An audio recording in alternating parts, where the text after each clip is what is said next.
কক্সবাজারের চকরি এলাকায় ট্রেনের সাথে নসিমনের সংঘর্ষের ঘটনা ঘটেছে। রোববার দুপুরে এই দুর্ঘটনা ঘটে, তবে এতে কেউ হতাহত হয়নি। কক্সবাজার এক্সপ্রেস নামের ট্রেনটি ঢাকার উদ্দেশ্যে কক্সবাজার ছেড়ে যাচ্ছিল। দুপুর 1টার দিকে ট্রেনটি ডুলহাজার স্টেশনের চকরিয়া রেলওয়ে ক্রসিং অতিক্রম করবার সময় হঠাৎ একটি গাছবাহী নসিমন রেল লাইনের উপর উঠে আসে। এ সময় ট্রেন নসিমনের মধ্যে ঘটে সংঘর্ষ। ট্রেনের আঘাতে দুমড়ে মুচড়ে যায় গাছবাহী নসিমন। লাফ দিয়ে প্রাণে বাঁচেন নসিমন চালক।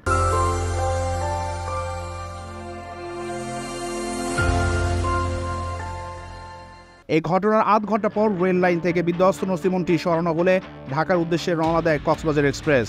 ট্রেন নসিমনের এই সংঘর্ষে হতাহতের ঘটনা না ঘটলেও ট্রেনের ইঞ্জিন ক্ষতিগ্রস্ত হয় বলে জানান ট্রেন চালক Abdul Awal Rana. Chakaria railway station master Jafar Bin Farhad জানান, ট্রেনের ধাক্কায় নসিমনটি দুমড়ে মুচড়ে গিয়ে রেল লাইনে পড়েছিল। আধ ঘন্টা পর এটি রেল লাইন থেকে সরানো হলে ঢাকার উদ্দেশ্যে আবারও যাত্রা শুরু করে ট্রেনটি।